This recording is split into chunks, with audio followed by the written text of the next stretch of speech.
Ok, donc on va voir ensemble le breakdown donc, du setup gilet, de la même manière qu'on l'a fait pour le ceinturon. L'idée ici, c'est pas de vous présenter une vérité, quelque chose de dogmatique, quelque chose d'absolu, mais plutôt une suggestion, une proposition. Donc comme on l'a fait pour le ceinturon, on va vous parler de l'emport d'abord, du setup, sachant que c'est parfaitement adaptable à votre personne, c'est-à-dire qu'on garde toujours en tête qui je suis, où je suis et qu'est-ce que j'ai à faire. Donc toujours garder en tête ceci, de manière à pouvoir moduler par exemple le nombre de chargeurs que vous allez emporter avec vous, le type de grenade ou les accessoires qui vont être nécessaires pour vous. Donc au-delà du matériel d'emport à proprement parler, sur le setup, on va retrouver ici un emport qui va être de 6 à 7 chargeurs, donc chargeur classique type AR15 ou 416. On va retrouver donc, un S-Cut, on pourrait le remplacer par un ciseau Gesco ou un Laserman Raptor, donc un ciseau médic. Une source externe lumineuse, donc ici avec une Petzl. Une tablette qui me permet de suivre la situation tactique, donc sur une tablette sur laquelle je vais pouvoir avoir attaque, mes remontées de position avec Gotenna, etc. Je vais avoir une lame si je le souhaite, sachant que sur le ceinturon, on avait déjà présenté une configuration ici avec une lame au niveau de la boucle ceinture. Donc si vous avez déjà une lame sur votre ceinturon, pas nécessaire de faire doublon avec le gilet. Si ce n'est pas le cas, ça peut être une suggestion. Donc mon poste radio avec le déport d'antenne souple et donc son antenne ici. Je vais avoir une Gotenna, donc qui est ici un système qui permet d'avoir un réseau méché, donc sans rentrer dans les détails, mais ça permet de communiquer votre position à vos camarades et donc de transmettre des messages ou d'autres choses, même quand vous n'avez pas forcément de connexion cellulaire, donc de réseau téléphonique.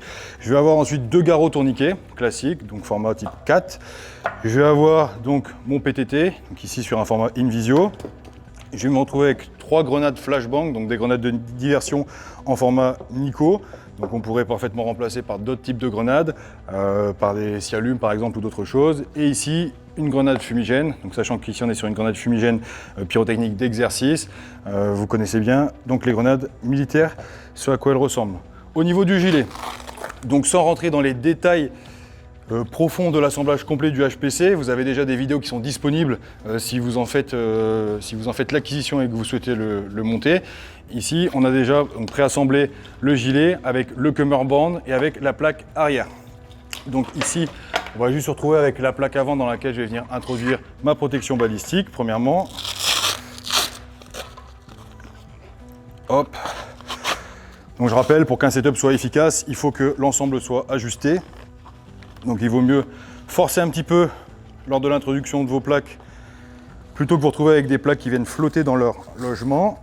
Hop, et je viens positionner le velcro hop, donc partout sur son ensemble. Hop, à l'intérieur. Si jamais j'ai des difficultés, je peux m'aider d'une lame à bourron, donc type couteau à beurre, d'une règle ou ici donc d'une pièce en Tegris. Donc j'ai ici ma plaque arrière.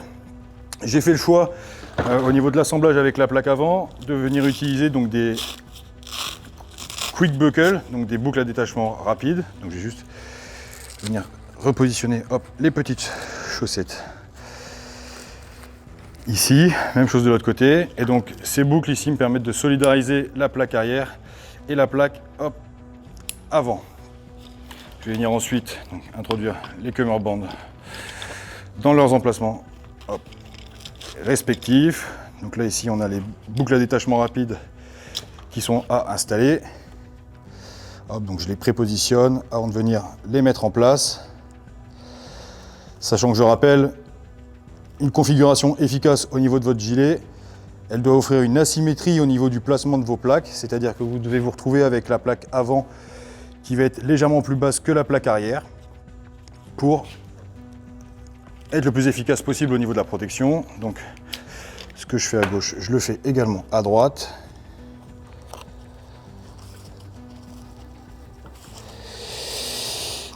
Hop, ça demande un petit peu de minutie, un petit peu de dextérité. Hop, de cette manière-là. Et donc je peux venir ici introduire les cummerbunds, vérifier que tout fit correctement et les accrocher de part et d'autre. Super. Donc à savoir qu'ici c'est donc mon gilet qu'on a déconfectionné de manière à vous le présenter. Donc c'est un des tout premiers modèles qui a été utilisé pour des tests, etc. Donc il a pas mal vécu. Maintenant, eh ben, il est parfaitement utilisable. Mais là, on retrouve ici l'intérêt d'un système type cage. On voit qu'on a déjà cette structure, les deux plaques ne viennent pas s'écraser l'une contre l'autre. Et quand je viens prendre le gilet sur la tranche de cette manière-là, on voit ici la symétrie au niveau du placement des plaques, c'est-à-dire que la plaque avant va se retrouver légèrement plus bas que la plaque arrière. Donc on va commencer à équiper le gilet. Premièrement, j'ai commencé donc du plus proche au plus loin. J'ai mis en place la protection balistique arrière et la protection balistique avant. Je vais ici venir placer la protection balistique latérale. Donc ici, on est sur un choix qui est optionnel. Vous pouvez utiliser donc pas du tout de protection balistique, c'est ce qu'on voit souvent dans les unités. Vous pouvez utiliser des protections balistiques souples ou des protections balistiques rigides. Donc le choix ici est fait d'utiliser des protections balistiques souples. Donc c'est celle qu'on a développée donc en collaboration avec Pangolin et qu'on propose sur notre site. Donc il y a déjà une vidéo qui a été faite à ce sujet sur le pourquoi du comment, l'importance, encore une fois la conception asymétrique qui permettent de les positionner de la manière la plus efficace possible. Ici je vais venir ouvrir mon cummerbund et positionner donc la première protection balistique souple sur le côté. Donc je vous montre ici hop, à l'image, on a un léger chevauchement entre la protection souple et la protection rigide. L'idée, c'est que lorsque le gilet est fermé sur vous, lorsque vous le portez, vous avez une continuité au niveau de la protection balistique. Il n'y a pas de zone de faiblesse, il n'y a pas de zone non protégée. Donc, ce que je fais d'un côté, je le fais également hop, de l'autre côté, avant de venir passer à la suite. Donc, ici, ma protection balistique est complètement en place. Je vais pouvoir procéder à l'assemblage du gilet. Donc je vais commencer par l'intérieur des cummerbunds. Moi je suis un tireur qui est droitier dominant, que ce soit au fusil ou au pistolet. Donc le matériel le plus encombrant, j'ai tendance à le mettre plutôt sur le côté gauche. Ça va être le cas de mon poste radio par exemple. Donc le poste radio, je fais le choix de venir le placer à l'intérieur du cummerbund en double lame donc qu'on a mis au point, qu'on a développé. L'idée ici, c'est d'avoir un maintien et d'avoir un profil qui soit le plus lisse possible, à la fois au contact de l'opérateur et à la fois au contact de l'extérieur. C'est-à-dire qu'ici, je ne vais pas me retrouver avec le poste radio directement en train de s'incruster dans mes côtes, ce qui est extrêmement inconfortable à l'usage. Là, on a en plus la protection balistique souple qui fait office de mousse de confort.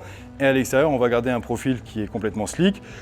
Donc complètement slick de manière à pouvoir limiter les accrochages si j'ai rien d'autre à mettre, mais ici qui va nous permettre de pouvoir monter d'autres éléments comme par exemple une poche utilitaire. Donc je récupère ma petite pochette radio et venir ici la positionner. Donc sur la conception du gilet HPCE, on est sur une structure donc molle. Donc vous avez juste à venir mettre en place votre pochette de manière classique, de manière traditionnelle. Donc pour ça, je viens légèrement soulever le velcro de ma protection balistique souple qui était déjà en place. Hop. J'effectue mon tressage et je viens le sécuriser. Ici de cette manière-là. Donc une fois que la pochette est en place, je vais poursuivre l'assemblage avant de venir y mettre les éléments. Si je viens placer directement la radio, je vais avoir du mal à mettre les autres pochettes. Ici sur mon côté gauche, donc en tant que tireur droitier dominant, comme j'ai dit, je vais placer la radio. Je vais sur l'extérieur positionner donc une poche multifonction, une poche utilitaire, donc de format small, ici. Donc c'est une pochette dans laquelle je vais venir placer tous les éléments qui pourraient m'être utiles de manière immédiate et que je veux éviter d'avoir dans les poches donc de mon pantalon ou autre. Ça peut être, donc sans rentrer dans le cliché de la boussole ou de ce genre de choses, mais ça peut être la deuxième batterie de mon poste radio par exemple. Ça peut être des cartes mémo si jamais j'ai besoin de faire un guidage aérien, si j'ai besoin de passer un message particulier. Ça peut être des éléments de marquage type Sialume spécifique. Pour des menaces spécifiques, ça peut être un strobe IR plus puissant, ça peut être n'importe quoi. Ça peut être des collations, donc des petits snacks que je vais garder à portée de main. Hop.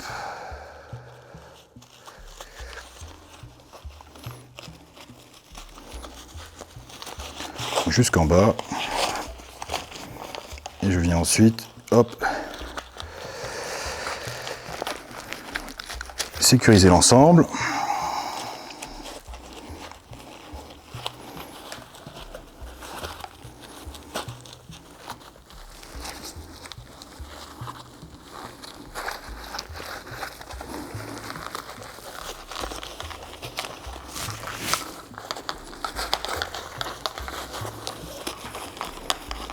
Ok.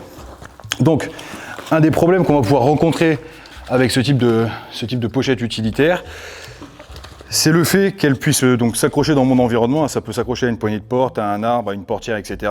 Et que le matériel, s'il n'est pas complètement calé à l'intérieur de la poche, ou si elle n'est pas complètement pleine, quand je vais venir marcher ou courir, je vais me retrouver avec une maracasse sur le flanc. Donc bien que certaines pochettes soient équipées à l'intérieur de passants élastiques pour venir glisser le matériel, moi j'aime bien utiliser cette petite astuce. Donc je vais me doter d'un morceau de cordon élastique, donc ce qu'on appelle de la choc corde. Si j'en ai à disposition, je peux utiliser un petit bloqueur également de corde. Et là, je vais utiliser un passant double, donc en tissu. Donc ça, c'est un truc qu'on va aussi lancer prochainement. C'est un truc qu'on peut utiliser pour une languette, porte-chargeur, etc. Qu'on peut utiliser pour lever à l'arrière de son porte-plaque un drapeau, un brancard, un sac SSE et toute autre chose que je vais avoir à portée de main. Donc, pour ce brin élastique, je vais venir faire un premier retour donc au plus loin sur le flanc. Je vais venir le passer sur la poche. Sur le passage au niveau de la poche, là je viens de faire passer dans cette languette double de manière à ce que les deux brins élastiques restent solidaires l'un de l'autre et ne passent pas dessus ou en dessous de la poche. Hop, de cette manière là. Et ici, donc je vais venir passer au-dessus de la languette centrale de cette manière là. Je rebascule en dessous et je vais ensuite essayer de les faire coulisser à l'intérieur donc du passant ici sous le textile. Hop. Donc ça vous demande un petit peu de dextérité, un petit peu de minutie. Donc vous pouvez vous aider par exemple d'une pince multifonction. Hop, je viens pincer les deux brins et je viens les faire ressortir. Lorsque j'ai mes deux brins, je viens positionner le bloqueur de cette manière là. Je viens effectuer mon petit nœud d'arrêt. Hop, un brin et le deuxième. Hop, on serre le nœud et je vais venir donc terminer tout ça proprement. Hop. De cette manière-là. Donc, le fait de faire lever, transiter l'élastique de cette manière-là, ça vous permet de vous retrouver ici avec le bloqueur qui permet d'ajuster la tension. Donc si je relâche complètement, je suis capable d'utiliser l'ensemble du volume de ma poche. Donc là, je vais essayer de la remplir par exemple avec des pads, juste pour que vous ayez la représentation. Donc ici, ça n'a pas vocation à être votre cartable pour le goûter, Comme j'ai dit, ça va être une batterie de radio, ça va être des petites choses dont vous pouvez avoir besoin. Maintenant, cet élastique, il participe au maintien et à éviter que ça fasse du bruit ou que ça se déplace dans tous les sens.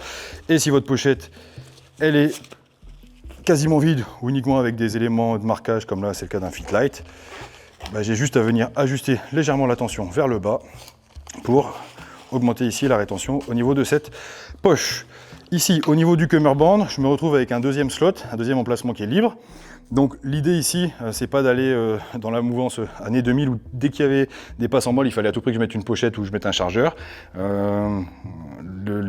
La légèreté ou le minimalisme au niveau de votre configuration, c'est synonyme de mobilité pour vous, d'agilité et donc de survivabilité. Maintenant, j'aime bien positionner des pochettes parce que c'est pas le poids que représente le textile qui va former un handicap pour vous, mais ça va vous offrir la possibilité d'augmenter votre emport si vous en avez le besoin, si vous avez besoin davantage de chargeurs. Donc c'est ce que je vais faire ici, en utilisant donc une poche ici d'AR15 élastique. Donc ces poches d'AR15, je peux forcément les utiliser pour mettre un chargeur type AR15, comme son nom l'indique, mais je peux également l'utiliser pour y placer d'autres choses, donc deux chargeurs pistolets par exemple, je vais pouvoir y placer des Cialume, je vais pouvoir y placer par exemple mon S-Cut. Donc le S-Cut, il vient se lever impeccablement dedans, ça ne bouge pas du tout, et quand je viens le sortir, il n'y a aucun risque de découpe ou de détérioration de votre matériel. Donc je vais venir positionner cette deuxième pochette sur l'emplacement vide présent ici. Hop. Donc de nouveau avec un levage classique au niveau des passants molles. Hop, de cette manière-là. Sur ce côté, donc gauche toujours, je vais venir positionner le reste donc des équipements qui sont liées entre guillemets à l'encombrement ou à l'électronique. Donc par exemple, je vais venir positionner ici mon antenne Gotena. Donc la Gotena, c'est pas un truc qui est destiné à tout le monde. On peut parfaitement s'en passer. Maintenant, j'aime bien soit le placer à l'avant sur un espace libre à proximité de la radio, de manière à éviter sa détérioration, soit complètement à l'arrière contre la plaque. Sachant que ça, c'est un produit qui est assez sensible au niveau de l'antenne. Donc soit on peut utiliser un déport d'antenne, comme je le fais ici pour ma radio, de manière à délocaliser l'antenne, soit je fais en sorte d'avoir l'antenne le plus proche possible de ma plaque, de manière à pouvoir sécuriser l'antenne au niveau du back panel par exemple. Donc là, on est sur une pochette toute simple, en velcro, molle, donc même chose. Je vais venir mettre en place. Je laisse la liberté à l'élastique pour que le cummerbund puisse faire son effet. Et je viens de positionner de cette manière-là. Une fois que j'ai positionné ceci, on se retrouve avec un emplacement libre donc ici. Il y a plusieurs écoles. Moi, ce que j'aime bien faire sur cette configuration, qui est une configuration un petit peu bateau, c'est de faire en sorte que mon setup de base reste toujours le même et que je puisse le moduler en fonction de ce que j'ai à faire en termes de mission ou autre. C'est-à-dire que je peux parfaitement utiliser un back panel d'assaut sur une mission d'opportunité, quelque chose qui va être très court, qui va être très véloce, où je vais simplement avoir quelques litres d'eau, de quoi grignoter, le matériel pour les fractions, etc., etc. Et puis je vais faire mon action. Mais je peux parfaitement me retrouver avec un sac à dos si c'est une opération qui peut durer un petit peu plus longtemps. Donc si je mets des accessoires dans mon back panel par exemple qui me sont indispensables pour le fonctionnement de mon setup, si j'ai pas le back panel, ça me demande de modifier pas mal de choses. À quoi je pense en disant ça? Je pense à la batterie externe qui peut être utile ou nécessaire pour votre tablette attaque et pour la Gotena. Donc une tablette attaque, ça reste un téléphone classique, un smartphone, donc ça consomme pas mal d'énergie, surtout quand il est connecté en Bluetooth à une antenne type Gotena. Si vous n'avez pas de batterie externe, vous n'êtes pas certain de pouvoir passer la nuit. Donc ça c'est un truc qu'on demande, qu'il est bon d'avoir. Donc pour ça on va faire transiter transiter les câbles de manière à ce que ça reste le plus lisse possible, mais de manière à pouvoir avoir une batterie externe. Donc la batterie externe, moi je viens la positionner dans cette petite poche ici, et donc cette petite poche, je vais venir le positionner au niveau du segment libre ici sur l'arrière de mon cummerbund. Hop, je sécurise. Exactement comme on l'a fait sur cette pochette-ci, je vais venir placer un élastique de manière à éviter le flottement. Donc hop, les deux brins. Si je veux être peau fin, toujours la petite languette de manière à solidariser les deux brins élastiques et éviter qu'il passe au-dessus et en dessous de la poche, là où il serait plus efficace du tout. Je fais ensuite donc transiter dessus, hop, dessous. Je viens m'aider d'une pince pour faire transiter ceci sous le textile. Clac de cette manière-là. Un petit bloqueur.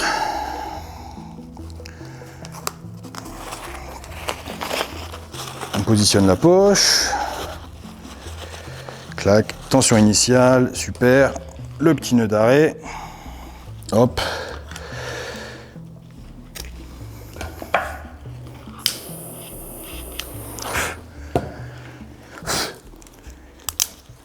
Clac. De cette manière-là. Et donc on se retrouve avec une pochette qui est complètement serrée. Ici, donc, avec tous ces bidouillages ici, j'ai ma protection souple latérale qui s'est déplacée, que je peux venir facilement repositionner. Donc, ceci étant fait, je vais pouvoir commencer à remplir ici les équipements sur mon côté support. Donc premièrement avec mon poste radio, donc le poste radio avec le déport d'antenne, ici. Donc je vérifie que tout se place correctement et que je vais avoir la place pour pouvoir mettre la connectique donc de mon push-to-talk. De cette manière-là. Pour l'instant, je laisse le bras libre et je vais attendre que le reste de la configuration soit en place avant de venir lever l'ensemble du câble. Ici, l'antenne de ma radio, je vais essayer de la délocaliser à l'arrière de mon porte-plaque dans une zone qui va être similaire à celle de la Gotena. Donc c'est là où je vais utiliser ce flexible. Ce flexible ici, c'est un connecteur à 45 degrés. Et je vais pouvoir le faire donc naviguer ou voyager à l'arrière donc des passes en molle et à l'arrière du velcro de manière à limiter l'exposition. Donc, je vais le faire passer ici au milieu par exemple.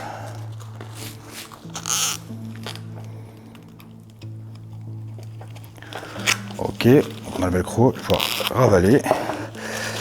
Il va venir passer complètement en dessous.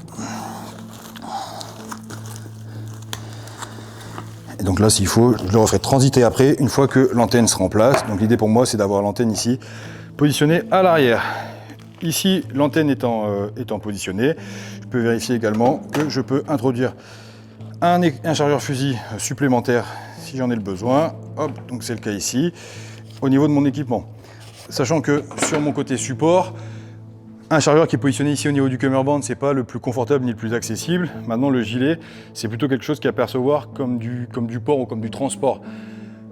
Sans rentrer dans les détails, mais à l'utilisation du fusil, si j'ai pas du temps ou de la distance ou un couvert, j'ai pas la priorité à un rechargement fusil. Si j'ai un incident ou une munition à vide, pardon, ce sera plutôt une transition. Donc si j'ai soit du temps, soit de la distance, soit un couvert, rechargement fusil. Le rechargement fusil, je vais plutôt le faire en première intention avec le chargeur que je vais avoir ici au niveau de la ceinture, généralement ce qu'on appelle le GoMag, ou plutôt au niveau du placard avant si je suis en position debout, ou du placard arrière comme on le verra en suivant. Ici, c'est un chargeur que je vais pouvoir extraire quand je suis en période un petit peu plus calme et que je viens réorganiser mon setup et mon matériel. Donc, on est bon pour ce côté-ci. On va poursuivre donc jusqu'à aller de l'autre côté, au niveau de la plaque avant. La plaque avant, je vais commencer du haut, donc vers le bas. Pourquoi? Parce que les accessoires que je vais avoir besoin de mettre en place seront ici, donc ma tablette et puis mon placard qui va accueillir les chargeurs et les grenades. Je vais pouvoir assez facilement régler la hauteur de mon placard, alors que je ne vais pas pouvoir régler facilement la hauteur des passants molles pour ma tablette. Donc je fais les choses dans cet ordre-ci. Donc ici la tablette, je peux me faciliter la vie en la désolidarisant de son support. De cette manière-là, avant de venir la mettre en place.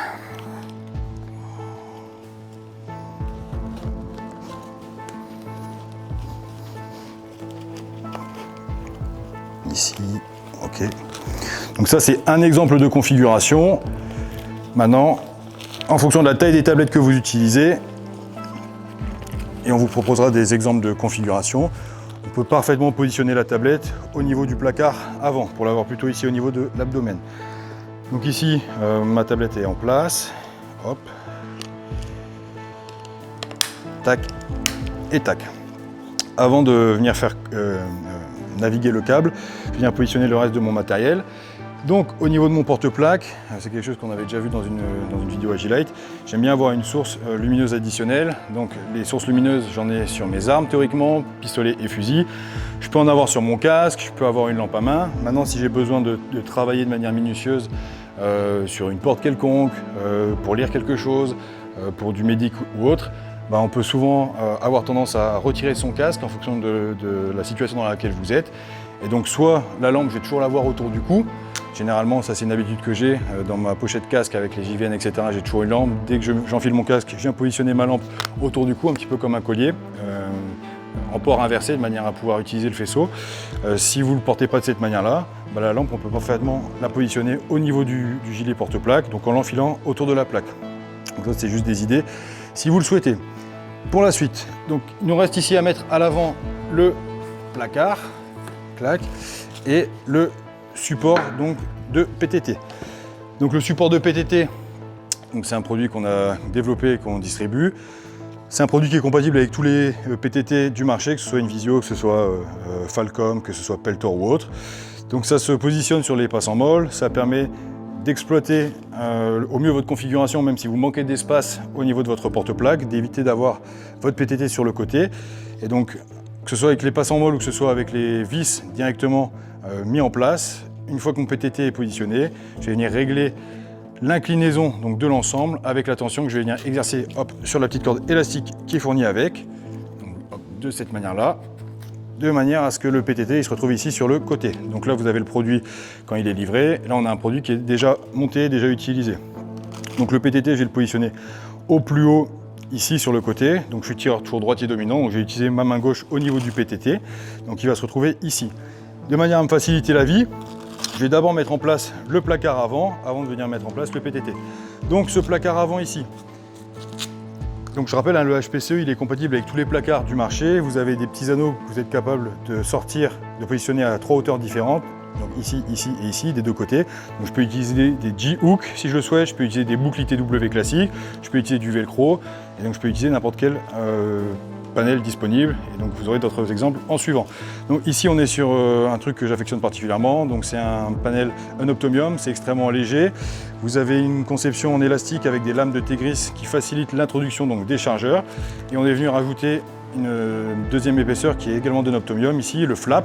Donc là on est sur des pochettes élastiques dans le même esprit que ce que vous pouvez retrouver chez Blue Force Gear par exemple avec les 10 Speed. Et donc ces pochettes élastiques, elles vont vous permettre de pouvoir mettre une deuxième épaisseur, une deuxième rangée de chargeurs, que ce soit pistolet, que ce soit fusil, ou dans mon cas par exemple, des grenades flashbang, des garrots tourniquets, des scialumes ou autres. En fonction du matériel que vous allez transporter, vous avez la possibilité de positionner individuellement sur les 3 emplacements un petit rabat, ici un flap. Donc là, le flap il est positionné uniquement sur la partie droite pour moi, et vous avez un petit anneau en bas qui permet donc de sécuriser l'ensemble. Concrètement, sur cette partie droite, moi c'est quelque chose que je vais utiliser pour des lignes de déclenchement de feu, donc de d'effraction chaude. Sur mon placard avant, je peux me retrouver avec 2 chargeurs fusil, 2 grenades par exemple flashbang, et ici 2 kits nonel. Donc les kits nonel non électriques par exemple, c'est ce que je vais pouvoir utiliser pour les 2 charges que je vais pouvoir transporter au niveau abdominal. Donc de manière autonome, je suis capable de déployer et de mettre en place 2 effractions chaudes sur des portes intérieures.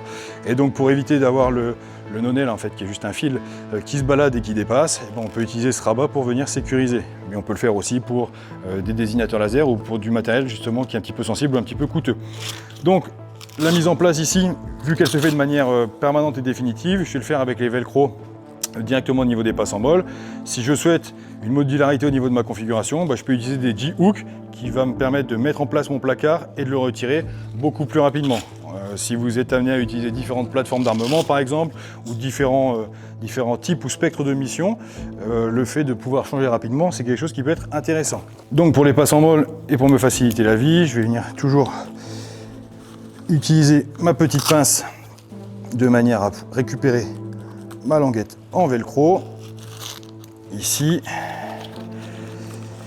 même chose de l'autre côté.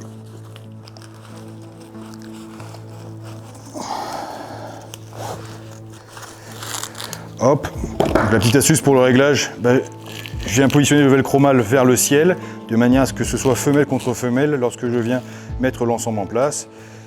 Et on évite ainsi les frictions excessives. Hop, de cette manière-là. Pour régler mon placard, je vais venir l'équiper et donc je vais venir mettre en place les chargeurs ou ce qu'il est amené à contenir, de manière à pouvoir régler au mieux la hauteur. Pourquoi? Parce que dépendant du type de chargeur que vous allez utiliser, vous allez pouvoir utiliser une hauteur qui est différente. Si j'utilise un chargeur qui dispose d'une extension donc pour avoir davantage de munitions, comme c'est le cas ici, et que mon placard est trop haut, je ne vais pas pouvoir soit extraire mes chargeurs, soit utiliser ma tablette. Et inversement, si ici mon placard est trop bas, ça va déplacer mon centre de gravité et ça va pouvoir avoir tendance à s'ouvrir si je viens pencher vers l'avant ou autre. Donc là je mets mes 3 chargeurs en place. J'utilise donc des chargeurs 30 coups classiques. Je vais juste mettre le rabat pour éviter qu'il ne se balade. Hop, et ici, je vois que je peux remonter encore un petit peu le placard ici. Et donc avec le velcro, je vais venir ravaler l'ensemble d'un côté, hop, et de l'autre. Et je viens positionner le placard de cette manière-là. Donc un des intérêts du HPCE, c'est sa conception à harnais avec le cummerbund, ce qui fait que lorsque vous l'enfilez et que vous le retirez, si vous utilisez uniquement les boucles de détachement rapide, vous n'avez pas besoin d'ouvrir le flap à répétition. Pour ceux qui ont utilisé des gilets type Siras, Tigre, etc. ou JPC, on sait que lorsqu'on a un placard qui est chargé et qu'on enfile ou qu'on enlève avec le velcro qu'on soulève et qu'on abaisse, c'est un truc qui peut s'affaiblir ou se fragiliser avec le temps. Quand c'est exposé à de l'humidité, à de la poussière, à de la terre, le velcro il va être de moins en moins efficace. Et assez régulièrement, on se retrouve avec des gens qui viennent se pencher vers l'avant et qui ont leur placard qui vient s'ouvrir tout seul. Là, c'est pas le cas ici. Donc, si vous n'avez pas besoin de modularité, une petite recommandation ou un petit tips, c'est de solidariser le bas du placard avec votre porte-plaque. Donc vous avez des anneaux textiles ici sur les 2 plateformes. Donc un petit riselant de chaque côté, ça vous permet de garantir que l'ensemble va rester complètement cohérent. Donc hop, ici mon placard est en place. Si je le souhaite, je peux venir positionner donc les grenades dans leurs emplacements. Avant de venir placer les grenades dans leurs emplacements, qu'est-ce que j'ai besoin de rajouter sur ma façade avant? Sur ma façade avant, je vais venir y positionner mes 2 garrots tourniquets. Donc, bien que j'ai un garrot tourniquet déjà présent sur la ceinture, ici j'ai un emport de 2 garrots tourniquets sur les flancs qui ne présentent pas d'encombrement excessif et qui sont très utiles à avoir à disposition, surtout dans un contexte de combat ou dans un contexte militaire. Sachant que sur une blessure au niveau des jambes, par exemple, la pose d'un seul tourniquet, c'est rarement efficace directement. Donc, pour mettre les garrots tourniquets en place, je vais venir récupérer de la corde élastique, encore une fois. Ok, donc pour mettre les garrots en place, je vais venir passer donc ma première corde élastique à l'intérieur de ma première boucle textile. Et ici, donc au niveau de la deuxième sur le placard. Donc déjà, ça va solidariser les deux ensemble. Ici, vous pouvez venir au choix croiser votre corde élastique si vous n'avez pas de passant. Moi ici, je fais le choix d'utiliser donc des passants tissus qui va permettre d'augmenter la rétention et le maintien de mon garrot. Et une fois que ceci est positionné, clac, je vais venir directement y poser un bloqueur et faire mon petit nœud d'arrêt de manière à pouvoir régler l'ensemble sans que ça vienne sauter. Donc, hop, longueur à peu près égale. Hop, en première intention. Et donc on se retrouve avec ce système. Quand je vais venir positionner mon garrot, donc le garrot, on rappelle, il faut toujours qu'il soit préparé, je vais venir positionner la boucle vers le bas. Donc je vais me retrouver avec le garrot de ce côté, enfin dans cette position-ci, que ce soit à gauche ou à droite. Pourquoi tête vers le bas? Parce que c'est beaucoup plus simple pour moi de venir saisir le garrot de cette façon-ci que de cette façon-ci, que ce soit avec la main gauche ou avec la main droite. Donc je viens positionner le garrot. Pour l'instant, l'élastique il est relativement relax, puisque je ne l'ai pas encore mis sous tension, jusqu'à la boucle du haut, ici. Et donc quand l'ensemble est en place, je peux venir ajuster la tension, de cette manière-là. Si on a un reliquat qui est excessif au niveau de l'élastique ici, on peut ajuster le nœud et recouper. Sinon, si c'est acceptable comme c'est le cas ici, l'élastique, on peut simplement le lever à l'arrière, de manière propre et discrète. Voilà, donc ce que j'ai fait sur le côté gauche ici, je vais le faire également du côté droit. Un petit nœud d'arrêt pour bosser tranquillement. Je récupère mon garrot, garrot qui est préparé, que je viens mettre en place. Donc toujours la boucle vers le bas, la pièce de tissu et le loop du haut. Je positionne l'ensemble, j'ajuste la tension. Ici, bon, la longueur elle est un petit peu importante, mais je viens simplement le bloquer à l'arrière de cette manière-là. Donc je me retrouve avec ma configuration avec les 2 garrots ici accessibles sur la partie avant. Donc je peux maintenant positionner mes 3 grenades, une grenade de diversion. Donc là ici c'est juste pour vous donner des inspirations sur votre emport et visualiser l'encombrement que ça représente. Maintenant, si vous n'en avez pas le besoin, essayez de rester le plus lisse et le plus minimaliste possible. Ici j'ai le flap, comme je l'ai évoqué, qui est destiné à certaines utilisations particulières. Je viens le fermer pour éviter que ça flotte dans tous les sens. Voilà pour la partie avant. Sachant que sur la partie avant, si j'en ai le besoin, je vais venir positionner ma lame. Donc ce qu'on recommande, ça va être de la positionner soit au niveau de l'intérieur des cummerband, donc directement monter sur les molles, que ce soit côté support ou côté fort, ou alors sur une plaquette type fix lock, comme c'est le cas ici. Donc en réfléchissant au sens du velcro, là ici le couteau on l'a fixé à l'aide de Riesland sur une plaquette avec donc la partie velcro mâle vers le haut pour la placer à l'intérieur ici donc de ma plaque ici de cette façon-ci. Le but va être de pouvoir saisir mon couteau donc plutôt de ma main support. Donc l'idée c'est pas de s'inventer entre guillemets une vie de samouraï ou autre. Maintenant c'est plutôt à vocation utilitaire en première intention.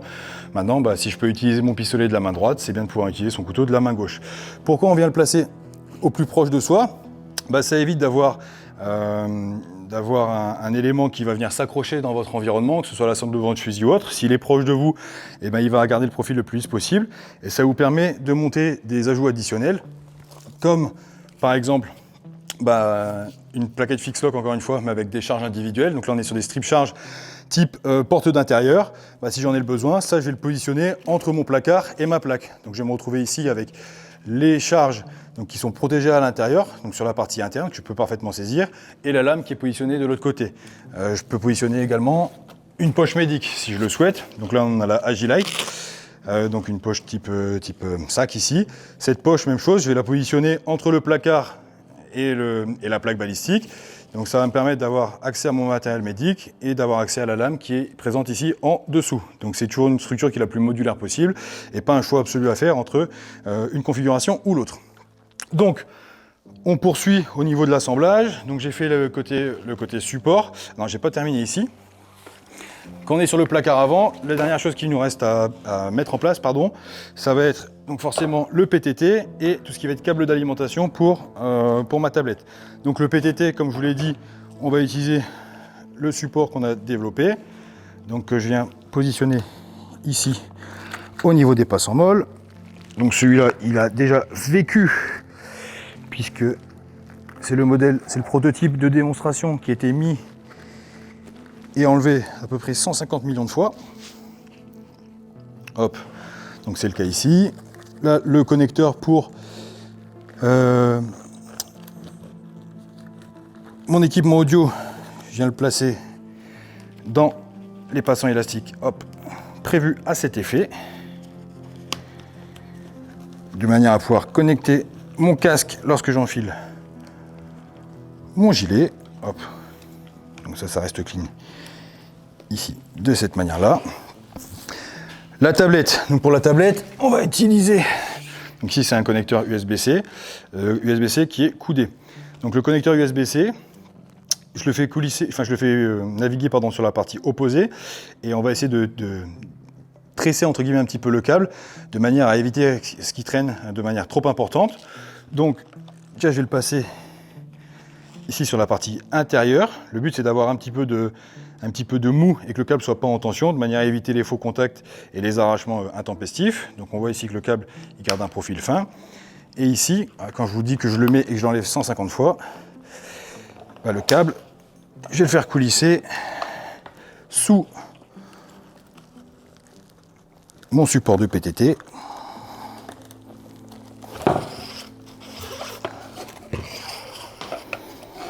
Hop, de cette manière-là. Donc de nouveau, hop, je le remets encore en place. Et ici, on se retrouve avec le profil qui est le plus lisse possible. Voilà, comme c'est le cas ici. Donc, mon gilet, en tant que droitier, dans cette configuration, je vais toujours l'enfiler donc comme une veste en enfilant le bras droit. Donc, je condamne d'une certaine manière le côté gauche, le côté support, qui va me permettre de connecter l'ensemble des câbles, etc., sans avoir besoin de les brancher, les débrancher à chaque fois. Ça, c'est particulièrement important pour tout ce qui est PTT ou autre. Donc, ici, je viens directement mettre le cummerbund en place. Et je vais venir donc fermer la boucle. Avant de fermer la boucle, je regarde un petit peu ce que j'ai en termes de câbles à gérer. Donc là, j'ai ici le cordon de connexion de mon PTT, donc qui vient relier ma radio à mon PTT. Et donc, soit avec des riselants, sans le levant à l'intérieur de la pochette, soit, là par exemple, je l'enroule autour de la poche. On va essayer de ravaler un maximum de mou, de manière à éviter que ça traîne excessivement. Donc là, on est pas mal en termes de longueur. Donc, je viens placer ici le cummerbund en place. Donc là, j'ai la bonne longueur pour connecter. Hop, ma radio à mon PTT. Je vais pouvoir venir donc, sécuriser quand c'est suffisamment au fond. Alors, bien au fond. Hop. Donc c'est pas évident à verrouiller quand vous l'avez pas sur vous. Hop. Donc, ici de cette manière-là. Et donc là, après, on a le reste des câbles qu'on va venir faire transiter ici jusqu'à l'arrière. Sachant que le câble donc USB-C, le câble donc de ma tablette, je vais venir le faire naviguer à l'arrière du cummerbund et le faire atterrir ici dans la pochette où se situe la batterie externe. Ok, donc on a terminé avec la face avant. Donc j'ai mis en place le câble ici d'alimentation que j'ai fait transiter. j'ai fait transiter le long ici et qui se retrouve ici au niveau de la poche dans laquelle il y a ma batterie externe. Donc c'est quelque chose qu'on peut faire avec un câble également de section assez courte pour mon antenne Gotena. Donc je prends ici en bas et je fais, je l'offre par l'arrière pour venir ici alimenter au niveau de la batterie externe. Donc je bascule maintenant sur la partie forte donc de mon Cummerbund ici, au niveau de mon côté droit. Donc sur mon Cummerbund du côté droit, on essaie toujours de garder la partie extérieure la plus lisse possible, de manière à ne pas être gêné dans les manipulations, le dégainer, le déploiement de sa plateforme courte ou autre. Et ici, donc, je vais venir exploiter la partie interne du Cummerbund donc en double feuille. Pour ceci, donc, je vais dans un premier temps exploiter, comme j'ai dit, l'ensemble de l'espace qui est disponible. Ici, je vais utiliser donc une pochette élastique type chargeur DR15 pour y positionner mon S-Cut. Hop. Ici. Donc, passe en mode classique que je viens lever. Hop, pour cette pochette-ci. Et donc ici, j'ai encore un espace disponible. Donc, une autre poche élastique AR15. Donc, même si elle va rester vide la majeure partie du temps, ça reste un espace dans lequel je vais pouvoir stocker, si j'en ai le besoin, des chargeurs en cas de recomplètement, si j'ai besoin d'avoir un emport d'unité feu plus important ou autre. Sachant que ces petites pochettes, bien qu'elles soient conçues initialement pour mettre des chargeurs d'AR15, comme j'ai dit, on peut y mettre grenades, etc. Mais il y a plein de petits accessoires qui sont intéressants d'avoir à portée de main, que ce soit des liens de conditionnement souple, donc des menottes jetables, que ce soit des kits de conditionnement pour les PUC, donc avec des masques occultants. Ça, c'est des petits kits qu'on avait tendance à préparer. Donc je viens prendre un masque occultant, là, les trucs qu'on met sur les yeux qui masquent complètement la vue, avec des liens pour les mains et potentiellement les pieds, avec un petit élastique autour. Et ça, ça prend parfaitement la place dans ce genre d'emplacement. Hop, de cette manière-là, on vérifie l'ensemble. Donc je peux parfaitement y mettre mon S-Cut, génial. Je peux y mettre un chargeur DR15 en plus si j'en ai le besoin. Et c'est OK. Donc, comme j'ai dit, on aime particulièrement garder l'extérieur le plus lisse possible. Maintenant, dans l'idée de modularité, si vous le souhaitez, on peut parfaitement positionner donc une pochette élastique de cet ordre-là, donc simple, double ou triple, pour augmenter également l'emport si vous en avez le besoin. Donc le S-Cut, il n'a pas de sens particulier. Je sais que moi j'aime bien utiliser le crochet pour venir le délover si j'en ai le besoin, donc de cette manière-là. La conception de la poche fait que j'ai pas de risque d'accrocher ou de découper quoi que ce soit. Ça fonctionne dans ce sens-là, ça fonctionnerait parfaitement aussi dans l'autre sens. Maintenant il y a la petite roue ici crantée qui représente une protubérance là vers l'extérieur. Donc souvent quand je la mets vers l'intérieur, ça appuie sur une partie souple, une partie molle que représente la balistique, et donc c'est plus difficile à sortir que lorsqu'il est positionné de cette manière-là. Là, j'ai une surface qui est beaucoup plus lisse, et donc ça sort beaucoup plus facilement. Au niveau des chargeurs, donc l'orientation, ça reste toujours un choix qui est personnel. Maintenant, le chemin le plus court entre deux points, ça reste la ligne droite. C'est ce qui explique que sur les rechargements pistolets, par exemple, je vais avoir plutôt les ogives vers l'avant pour mes manipulations. Là, ici, au niveau de mon placard avant, les chargeurs, ils sont positionnés de cette manière-là. Au niveau du ceinturon, quand je vais tenir mon fusil, lorsque je vais venir récupérer le chargeur, on est globalement sur le chemin le plus court possible. Si j'avais les ogives dans l'autre sens, ça m'oblige nécessairement à modifier l'angle de mon poignet. Là, ici, au niveau du placard avant, si je viens récupérer un chargeur, le fait de l'extraire, ça me permet de le présenter avec le moins de modification possible. C'est possible également dans l'autre sens, mais on va avoir une modification d'angle qui est plus importante au niveau du poignet. Donc encore une fois, il n'y a rien de dogmatique, il n'y a pas de vérité absolue là-dessus. C'est personnel, mais on trouve que c'est ce qui fonctionne le mieux ici. Donc, je poursuis sur le Cummerbund. On l'a dit, on essaie de garder ça le plus slick possible. Maintenant, un des objets qu'il va me falloir emporter, la grenade ici, donc fumigène. Donc pour ce faire, je vais utiliser une pochette qui est dédiée aux grenades de ce format. La pochette, je vais la positionner avec l'ouverture vers le bas. Donc sur mon côté fort. Pourquoi ? Mon côté support, il est complètement encombré avec mon poste radio, avec ma pochette utilitaire, avec ma pochette batterie externe, etc. D'autant plus que si j'ai besoin de mettre en œuvre ou de déployer une grenade fumigène, je peux parfaitement le faire avec ma main forte puisque je ne suis pas en train d'engager le feu.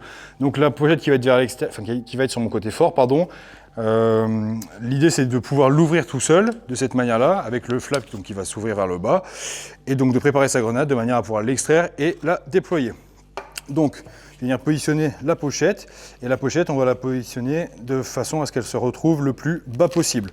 Donc, globalement, vous pouvez enfiler votre gilet ou pas, mais essayez de positionner votre main et de regarder où est-ce que vous êtes capable de la porter, et c'est l'endroit où on va devoir positionner la pochette. Donc, pas trop sur l'arrière, au risque de ne pas pouvoir l'atteindre seul.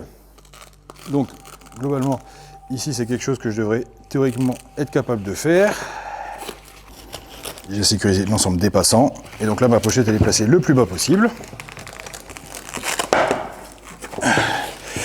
Lorsque ma pochette est en place. Donc là, comme je l'ai dit, on est sur une grenade d'entraînement, donc de la pyrotechnie civile. Maintenant, une grenade militaire, on aime bien la préparer de la même manière, donc en utilisant un morceau de corde ou un morceau de sang. Ça, c'est un truc qu'on avait montré dans la vidéo d'Agilite. Ça, c'est une petite astuce qui va vous aider d'une part à déployer votre grenade, mais qui va vous permettre d'autre part de la projeter beaucoup plus loin, donc en utilisant un effet de levier, un effet de bola. Donc on vous montrera ça à l'extérieur après. Donc, je viens mettre en place la grenade, bien au fond de son logement, de cette manière-là. La sangle, je viens la lever, hop, de manière propre. Je viens fermer la pochette. Et lorsque je ferme la pochette, hop, je viens ajuster la tension. Lorsque j'ajuste la tension, on recommande de venir lever ici le brin qui reste libre et de venir y placer un morceau de scotch ou un riselant, donc un collier d'électricien, de manière à s'assurer qu'il ne vienne pas se relâcher au fur et à mesure du temps.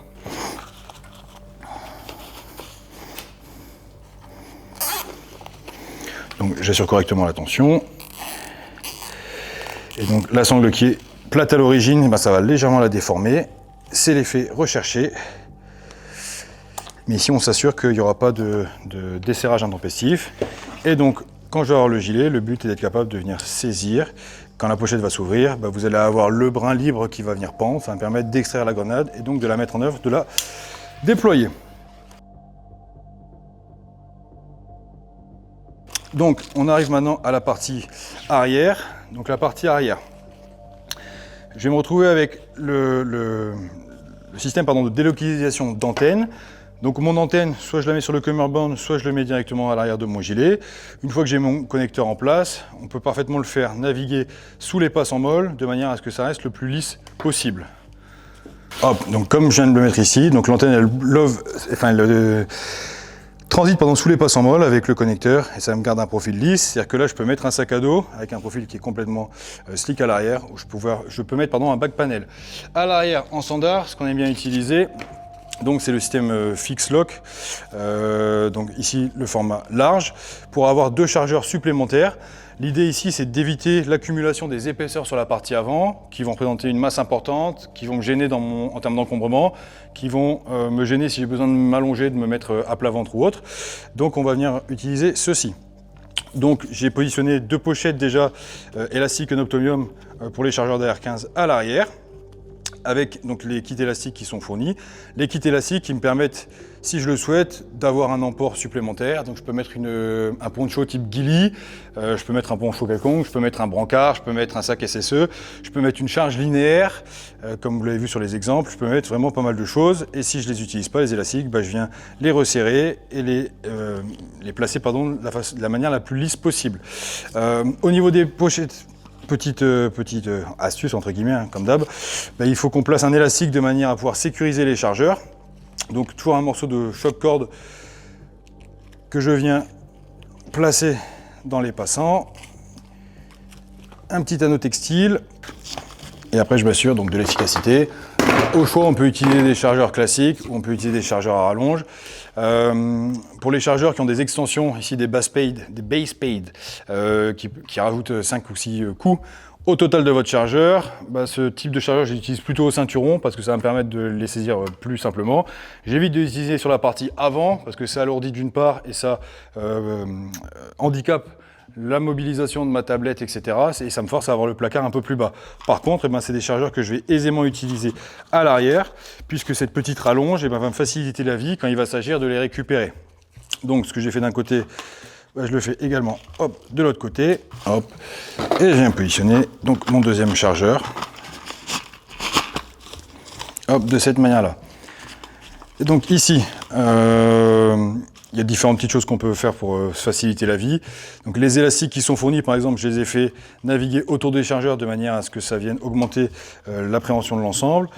Une astuce qu'on peut utiliser aussi, ça va être la solidarisation des deux brins. Donc là, c'est un produit qu'on a développé en 4 parties, de manière à ce qu'il soit souple quand je viens de le placer sur un cummerbund pour qu'il puisse épouser la courbure naturelle de vos côtes.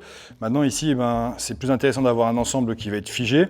Donc là, on peut parfaitement venir mettre un petit riselant au niveau des œillets pour éviter qu'on ait un effet de ballon indépendant de chaque côté. Je récupère ceci, hop, d'un côté, de l'autre.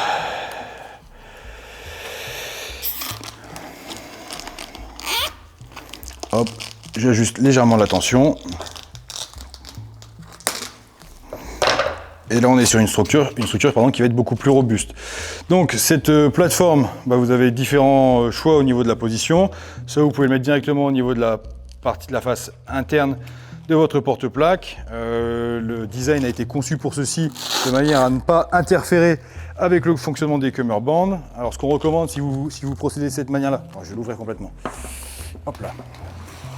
Ce qu'on recommande, si vous procédez de cette manière-là, ça va être d'ajouter des pattes de confort de manière à sécuriser le velcro pour éviter qu'il se désolidarise. Si vous ne voulez pas vous embêter avec le risque de velcro qui vient se désolidariser, on peut parfaitement le positionner à l'intérieur de la plaque ici. Donc si je viens le positionner à l'intérieur de la plaque, ça va légèrement épouser la courbure de la plaque balistique.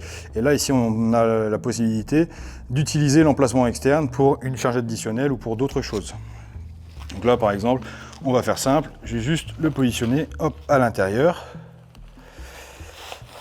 Ici, de cette manière-là. Donc là, j'ai des pattes de confort que je vais placer donc, au niveau des omoplates. Hop, et ici, au niveau des lombaires, en faisant attention au cummerbund. Hop, donc de cette manière-là. Et donc là, on a fait le tour de notre gilet.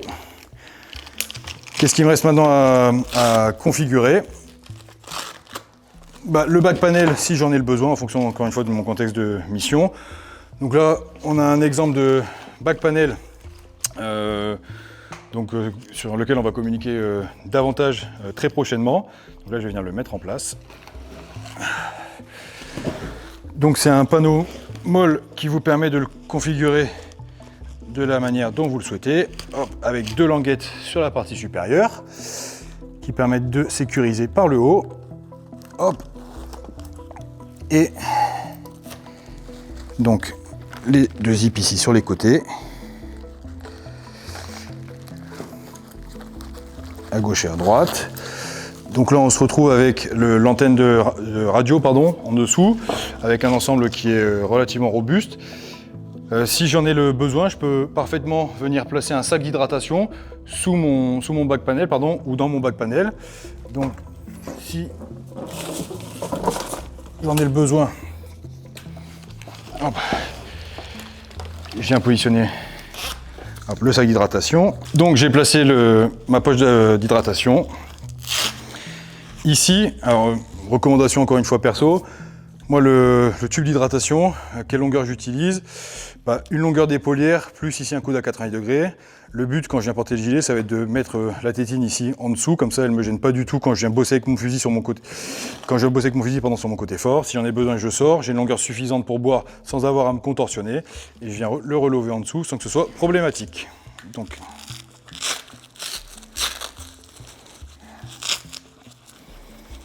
je place le tube d'hydratation à l'intérieur. Les chaussettes ici d'épaule. Et on se retrouve ici donc dans la configuration finale, avec le couteau qu'on peut utiliser au choix en fonction de sa configuration, comme j'ai dit. Donc là, je vais venir le sécuriser, vérifier l'ensemble. On a le side ici qui s'est légèrement déplacé. On a ici la configuration donc dans un format standard.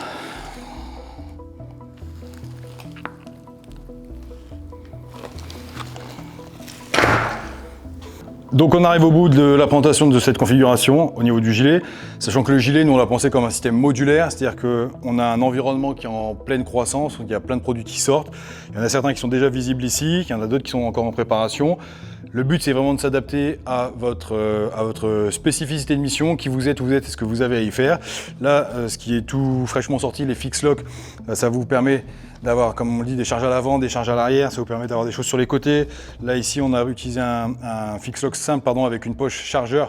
Je peux avoir un chargeur à l'horizontale ici sous le cummerbund par exemple, c'est des choses auxquelles on ne pense pas forcément mais qui peuvent être assez utiles, assez efficaces. Donc n'hésitez pas à vous rendre sur notre site pour l'ensemble des produits qui sont présentés ici. Pour la suite, en commentaire, dites-nous quel genre de vidéo vous aimeriez sur la suite du matériel, que ce soit sur des configurations de casque, les configurations force de l'ordre, les configurations matérielles liées à l'armement, que ce soit arme longue, arme courte ou autre. Et on se fera un plaisir de vous présenter notre vision de l'ensemble de ces configurations.